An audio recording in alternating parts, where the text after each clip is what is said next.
வணக்கம் நேர்களே, நான் உங்கள் ஆஸ்ட்ரோ பூர்ணா, என் கணித ஜோதிடம் மற்றும் ஆன்மீக பரிகார ஆராய்ச்சியாளர். இன்னைக்கு நாம கன்னிராசி அன்பர்களுக்கு புத்தாண்டு வருடமான 2025 எந்த மாதிரியான ஒரு பலன்கள், மாற்றங்கள், இந்த கன்னிராசி அன்பர்களுக்கு நிறைய திருப்பங்கள் இருக்கு. உங்க லைஃப்ல பாத்தீங்கன்னா இந்த 2025 நிறைய திருப்பங்கள், நல்ல சுபமான பலன்கள் எல்லாமே காத்துட்டு இருக்குது. அது என்னன்றதை நம்ம இந்த பதிவுல தெளிவா பார்க்கலாம். நீங்க இந்த சேனலை முதல் முறையா பார்த்துட்டு இருக்கிறீங்கன்னா சப்ஸ்கிரைப் பண்ணிக்கோங்க. அடுத்து உங்களுடைய ஃப்ரெண்ட்ஸ் அண்ட் ரிலேட்டிவ்ஸ்க்கு ஷேர் பண்ணுங்க. அப்படின்னாதான் அவங்க இந்த 2025 இதே ராசி என்பவர்களாக இருந்தாங்கன்னா என்னென்ன மாதிரியான ஒரு முன்னெச்சரிக்கை நடவடிக்கைகள்லாம் எடுக்கணும், அடுத்து உங்களுக்கு என்னென்ன மாற்றங்கள் அவங்களுக்கு கிடைக்க போகுது அப்படின்றத அவங்களும் தெரிஞ்சுப்பாங்க. இந்த கன்னி ராசி அன்பர்களுக்கு ஒரே ஒரு வேர்ட்ல சொல்ல போனா உங்களுடைய கேது பகவான் உங்ககிட்ட இருந்து ரிலீவ் ஆகுறாரு. இந்த வருடம் மிகப்பெரிய ஒரு ஆண்டாக தான் இருக்க போகுது இந்த கன்னி ராசி அன்பர்களுக்கு. அப்பாடி அப்படின்னு சொல்லக்கூடிய அளவிற்கு இந்த கேது பகவான் உங்க ராசியிலிருந்து 12ஆம் இடத்திற்கு நகர்கிறார். இதுவே ஒரு பெரிய ரிலீஃப் இந்த 2025.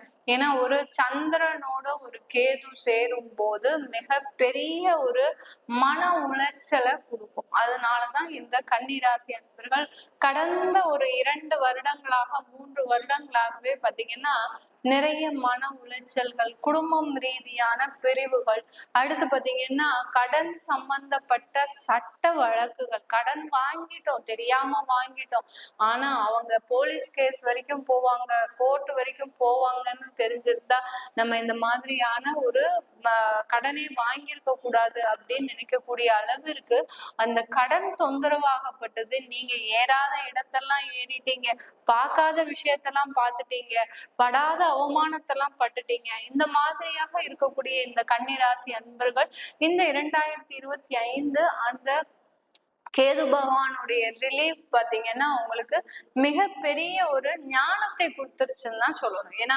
12ஆம் இடத்திற்கு போன உடனேயே கன்னிராசி அன்பர்கள் என்ன இப்ப ஆரம்பிச்சிருவாங்கன்னா, நான் ஒரு பெரிய ஞானி, என்னை மாதிரி யாருமே இருக்க முடியாது அப்படின்ற மாதிரியா ஒரு ஒரு குருவோடைய நிலைக்கு வந்திருப்பீங்க. அந்த அளவுக்கு உங்களுக்கு கேது பகவான் வச்சு செஞ்சுட்டாரு. 2 வருடங்களாக நீ இதுதான் செய்யணும், இது செய்யக்கூடாது, எதுக்கு அங்க திரும்ப திரும்ப போற, உன்னையதான் இங்க போட்டு அடிச்சிட்டு இருக்கிறனே அப்படின்னு சொல்லக்கூடிய அளவிற்கு நீங்க எந்த திசை நோக்கி போனாலும் அந்த திசையில உங்களை சாட்டை வச்சு அடிக்காத குறையதான் அடிச்சிட்டு இருந்தாரு இந்த கேது பகவான். அந்த அளவுக்கு இந்த கன்னிராசி என்பவர்கள் தன்னுடைய வாழ்க்கையில தொழில் செஞ்சிட்டு இருக்கிறாங்க அப்படின்னா இந்த கன்னிராசி அன்பர்களுக்கு கடந்த 2 வருடங்களாக அந்த தொழில்ல பாத்தீங்கன்னா கடனே வாங்காத மனுஷங்க நீங்க. உங்க கன்னிராசி அன்பர்கள் கடன்னு பார்த்தாலே வாழ்க்கையில ஒரு அலர்ஜி அந்த மாதிரி இருந்திருப்பீங்க ஒரு 5 வருஷத்துக்கு முன்னாடி.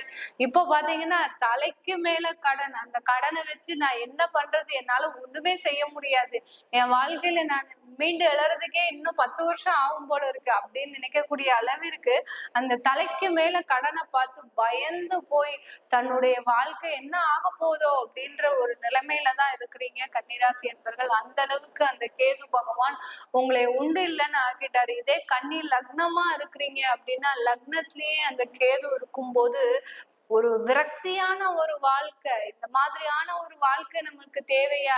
ஏன்னா எல்லாருக்காக நீங்க வாழ்ந்துட்டு இருக்கிறீங்க. கன்னிராசி அன்பர், கன்னி லக்ன அன்பர்கள் பாத்தீங்கன்னா எல்லாருக்காக வாழ்ந்துட்டு இருக்கிறீங்க, உங்களுடைய குடும்பத்துக்காக வாழ்றீங்க.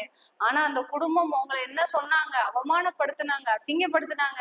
நீ போய் இவ்வளவு கடன் வச்சிருக்கிறியே, உனக்கெல்லாம் தொழில் செய்ய தெரியுதா, ஒரு வருமானத்தை சேமிக்க தெரியல, நீ எல்லாம் என்ன பெரிய படிப்பு படிச்ச அப்படின்ற மாதிரி உங்களை இவ்வளோ இழிவுபடுத்தி பேசினவர்களும் அதே குடும்பத்தார்கள் தான், அதே உறவினர்கள் தான், அதே நண்பர்கள் தான். நண்பர்கள்னு சொல்லும் போது ஞாபகம் வருது, இந்த கன்னிராசி அன்பர்கள் கடந்த காலத்துல நண்பர்களுக்கு உதவி செய்து பல பேர் பாத்தீங்கன்னா இக்கட்டான ஒரு சூழ்நிலையில மாட்டிருப்பீங்க. நிறைய பேர் கன்னிராசி அன்பர்கள், ஏன்னா நண்பர்கள் வட்டாரம் ஏராளம் இந்த கன்னிராசி அன்பர்களுக்கு. சும்மா போறவங்க பேசினாங்களே அவங்கள வாட்ஸ்அப்ல கான்டாக்ட்ஸ்ல வச்சுட்டு உங்களுடைய ஸ்டேட்டஸ் அவங்க பார்க்கும்போது பேரானந்தமா இருக்கும் இந்த கன்னிராசி அன்பர்களுக்கு. அந்த மாதிரி இந்த நண்பர்கள் வட்டாரம்ன்றது இவங்களுக்கு ஏராளமா இருக்கும். அப்படிப்பட்ட நண்பர்கள் ஏமாற்றும் போது அந்த மன வலி இருக்கு பாத்தீங்களா. இன்னைக்கு நேரத்துக்கு நீங்க தெரிஞ்சிருப்பீங்க, 2025 தொடக்கத்திலேயே பாத்தீங்கன்னா யார யார உள்ள ஏத்தணும், யார யார உள்ள ஏத்தக்கூடாது, நம்ம தொழில் செய்யறது நம்ம எந்த வரமுறையில இருக்கணும், நம்ம வேலைக்கு போகும்போது எந்த மாதிரி இருக்கணும், சக ஊழியர்களோட எந்த மாதிரி இருக்கணும், படிப்புன்னு வரும்போது நம்ம எப்படி படிக்கணும். ஏன்னா உங்க கூட படிச்சவங்களே பாத்தீங்கன்னா உங்களையே படிக்க விடாம நல்லா அவங்க மார்க் வாங்கியிருப்பாங்க, இன்னைக்கு பிளேஸ்மெண்ட்ல அவங்க செலக்ட் ஆயிருப்பாங்க. நீங்க இத்தனைக்கு அவரை விட படிக்கிற ஆள் நீங்களா தான் இருப்பீங்க, அதிகமா படிக்கக்கூடிய ஆள் நீங்களா தான். உங்களுடைய கான்சென்ட்ரேஷனை முழுவதுமா உங்களுடைய ஃப்ரெண்ட்ஸு, சக ஊழியர்கள், ரிலேட்டிவ்ஸ், உறவினர்கள், அடுத்து பாத்தீங்கன்னா கூட இருக்கிறவங்க எல்லாருமே கெடுத்துட்டாங்க. உங்களுடைய கான்சென்ட்ரேஷனே போச்சு. இப்படிப்பட்ட கன்னிராசியா, எனக்கு கன்னிராசியே கிடையாது அப்படின்ற மாதிரி ஆயிப்போச்சு. ஏன்னா நீங்க இருந்த நிலைமையே வேற, இப்போ கடந்த 2 வருடங்களாக இருக்கக்கூடிய ஒரு நிலைமை வேற. பழசை பத்தி எதுக்கு ரொம்ப நேரம் பேசணும், நம்ம 2025 எப்படி இருக்குன்னு பார்க்கலாம். இந்த எதுக்காக சொன்னேன்னா, உங்களுடைய கேது பகவான் உங்களுடைய ராசியில இருந்து விலகிட்டார். அதனால உங்களுக்கு ஒரு பெரிய ரிலீஃப். நீங்க இந்த வருஷத்துல செய்யக்கூடிய முயற்சிகள் எல்லாமே சூப்பரா இருக்க போகுது. உங்களுடைய லாபஸ்தானாதிபதி, அதாவது 4ஆம் வீட்டு அதிபதியும் களத்திரக்காரகனும் உங்களுடைய கர்மஸ்தானத்துல, அதாவது 10ஆம் இடத்துல பயிற்சியாகி வராரு. யாரு? குரு பகவான் தான், வேற யாரும் கிடையாது. அதனால இந்த காலகட்டம் உங்களுக்கு வீடு வாங்கம் சம்பந்தமாக ஒரு நல்ல வளர்ச்சி, தொழில் சம்பந்தமாக நல்ல வளர்ச்சி. 10ஆம் இடத்துல குரு இருக்கு, நீங்க ஏன் பயப்படுறீங்க? தொழிலை பத்தி கவலையே பட வேண்டாம். இன்வெஸ்ட்மெண்ட்டை மாத்திரம் குறைச்சிட்டே வாங்க. இன்வெஸ்ட்மெண்ட் எந்த அளவுக்கு நீங்க குறைச்சு உங்களுடைய உழைப்பை போடுறீங்களோ அந்த அளவுக்கு இந்த கன்னிராசி என்பர்கள் 2025 தொழில் ரீதியான ஒரு நல்ல ஒரு மாற்றங்களை அனுபவிக்க போறீங்க. சில பேருக்கு பாத்தீங்கன்னா புதிதா தொழில் தொடங்கணும் அப்படின்ற ஒரு ஆசை இருக்கும். ஏன்னா வேலை செஞ்சு செஞ்சு மற்றவர்களுக்கு அடிமையா இருந்து அவங்கிட்ட வாங்குற ஒரு 50,000 சம்பளத்துக்கு அவன் 1,00,000 கேள்வி கேட்பான். அவனுக்கு நம்ம பதில் சொல்லி அவனால நம்மளால முடியல அப்படின்னு சொல்லக்கூடிய அளவிற்கு அந்த வேலையில வெறுத்து போய் இருக்கக்கூடிய ஒரு அமௌண்ட்டை வச்சு நான் இன்வெஸ்ட் பண்ணி நான் தொழில் செஞ்சுக்கலாமா மேடம் அப்படின்னு கேட்கறவங்களுக்கு, தயவு செய்து நீங்க புதிதா தொழில் தொடங்குறீங்க, அதுவும் இன்வெஸ்ட்மெண்டோட தொடங்குறீங்கன்னா கண்டிப்பா உங்களுடைய சுய ஜாதகத்தை பார்த்துக்கோங்க. ஏன்னா திசாபுத்தி எல்லாம் எப்படி இருக்குன்னு தெரியணும். அதே சமயத்துல உங்களுக்கு தொழில் காரகன் எப்படி இருக்கான்னு தெரியணும். இப்போ கோச்சார நிலவரப்படி நல்லா இருக்காரு தொழில்காரகன், அந்த கோச்சார நிலவரப்படி நல்லா இருக்காரு. அதனால நீங்க புதுசா ஃப்ரெஷ்ஷா இப்போ இன்வெஸ்ட்மெண்ட் பண்ணி தொழில் ஆரம்பிக்கணும்னு நினைக்கிறவங்க தயவு செய்து அந்த இதை பார்த்துக்கோங்க, ஜாதகத்தை பார்க்க. இப்பெல்லாம் வந்து பாத்தீங்கன்னா எல்லாருமே ஜாதகம் பார்க்க தெரிஞ்சு போச்சு, அவங்களுக்கு எப்படி நீங்க செய்யணும்ன்றது எல்லாமே நல்லா தெரியுது. அதனால இன்னும் கொஞ்சம் நல்ல ஒரு ஜோதிடர்கிட்ட பாத்தீங்கன்னா உங்களுக்கு நல்ல ஒரு கிளாரிட்டின்றது கிடைக்கும். அதெல்லாம் நீங்க பார்க்கணும்னு விருப்பப்பட்டீங்கன்னா கீழே இருக்கிற நம்பருக்கு நீங்க வாட்ஸ்அப்ல அப்பாயின்மெண்ட் வாங்கிக்கலாம். இப்ப தொழில் ரீதியா பார்க்கும்போது உங்களுக்கு நல்ல வளர்ச்சி இருக்கு சொல்லியாச்சு. அடுத்து ஒரு கன்சல்டன்சி தொழில் செய்யறவங்க, சர்வீசஸ் ஓரியன்டா தொழில் செய்யறவங்க, பெரிய பெரிய கான்ட்ராக்ட் எல்லாம் எடுத்து செய்வீங்க. அதாவது லேபர் கான்ட்ராக்ட், இந்த ரோடு கான்ட்ராக்ட், கவர்மெண்ட்ல இருந்து டெண்டர் எடுத்து செய்யறவங்க, இந்த மாதிரிலாம் இருக்கிறவங்களுக்கு, இந்த கன்னிராசி அன்பர்களுக்கு நீங்க போட்ட பணத்தை சூப்பரா இழக்க போறீங்க. இந்த வருஷம் பாத்தீங்கன்னா லாஸ்ட் இயர்லாம் எவ்வளவோ நீங்க பணம் போட்டுக்கிட்டே இருக்கிறீங்க, ஒன்னும் வந்த பாடு இல்லை. எக்ஸ்ட்ரா கடன் வட்டிக்கு தான் போகுதே ஒழிய இந்த போன வருஷம்லாம் ஒன்னும் வந்த மாதிரி பெரிய அளவுக்கு சொல்ல முடியாது. இந்த 2025 உங்களுக்கு ஒரு நல்ல ஒரு பலனை தான் கொடுக்க போகுது. போட்ட பணத்தை எடுக்கிறது, உடனே திரும்ப இன்னும் நல்ல இன்வெஸ்ட்மெண்ட் பண்றது, அதே சமயத்துல குழந்தைங்க பேர்ல இன்வெஸ்ட் பண்றது, இதெல்லாம் நீங்க பண்ணி வச்சுக்கோங்க. இந்த காலகட்டத்துல நல்ல ஒரு பெரிய அளவுக்கு ஒரு வளர்ச்சி இந்த கன்னிராசி அன்பர்களுக்கு இருக்கும். கன்னிராசி அன்பர்களுக்கு இந்த வருஷத்துல ஒரு முக்கியமான ஒரு திருப்பம் என்னன்னா 7ஆம் இடத்துல சனி. ஏன்னா 6ஆம் இடத்துல இருந்து சனி பகவான் 7ஆம் இடத்திற்கு போயிருக்கிறார் இல்லையா. இது வந்து உங்களுக்கு ஒரு நல்ல மாற்றத்தை கொடுக்க போகுது. திருமணம் சம்பந்தமான சில உறவுகள்லாம் பிரச்சனைகள்ல இருந்திருக்கும். ஒரு 1.5 வருடம் தான் ஆயிருக்கும் திருமணம் ஆகி. அடுத்து பாத்தீங்கன்னா பிரிவினைன்னு வந்தாச்சு. ஒரு நல்ல வாழ்க்கையவே வாழல. அதுக்குள்ள இந்த கன்னிராசி என்பவர்கள் கடந்த வருடத்துல எல்லாம் பிரிவினைகளை சந்திச்சு டைவர்ஸ் அளவுக்கு போய் அசிங்கம், அவமானம், இந்த பெண் வீட்டார் சைடும் சரி, ஆண் வீட்டார் சைடும் சரி, நிறைய பேர் அந்த உறவினர்கள் மத்தியில நிறைய பிரச்சனையை சந்திச்சு அசிங்கப்பட்டு கேவலப்பட்டு, என்னடா இது இப்படி திருமணம் ஆனா இந்த மாதிரி எல்லாம் பிரச்சனைகள் வருமா அப்படின்னு கேட்கக்கூடிய நிலைமைக்கு நீங்க கன்னிராசி என்பர்கள் திருமணம் சம்பந்தமான பிரிவினைகள் நிறைய இருந்திருக்கு.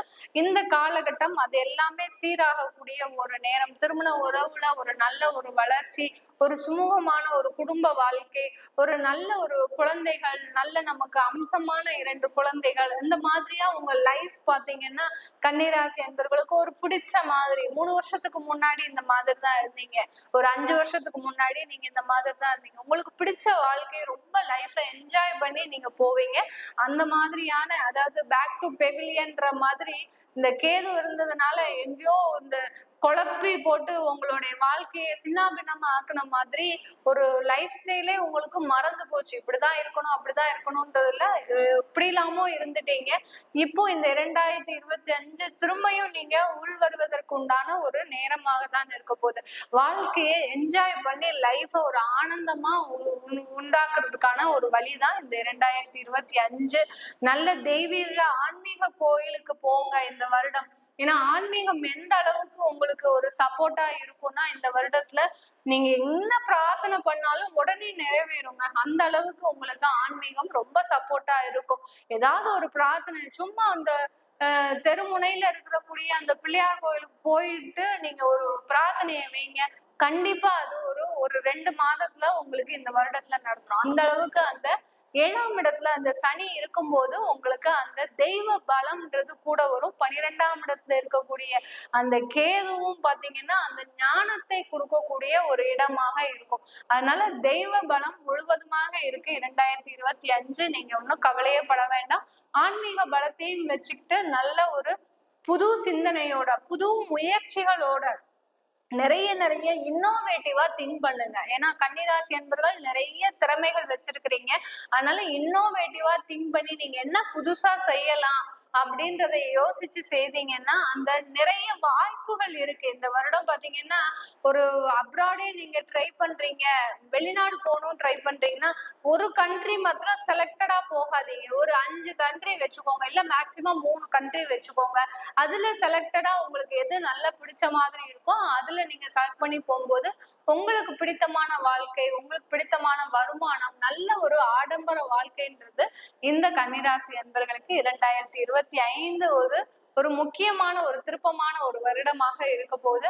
உங்களுடைய தசாபதி பலன்களை பார்க்கணும். ஏன்னா இது கன்னி ராசி அன்பர்களுக்கும் பொருந்தும், கன்னி லக்ன அன்பர்களுக்கும் பொருந்தும். நான் சொன்ன பலன்கள் உங்களுடைய தசாபதி பலன்களை தெரிஞ்சுக்கணும் விருப்பப்படுறவங்க கீழே இருக்கிற நம்பருக்கு வாட்ஸ்அப்ல அப்பாயின்மெண்ட் வாங்கிக்கிட்டு நீங்க என்கிட்ட கன்சல்ட் பண்ணிக்கலாம். உங்களிடமிருந்து விடைபெறுவது உங்கள் ஆஸ்ட்ரோ பூர்ணா. நன்றி, வணக்கம்.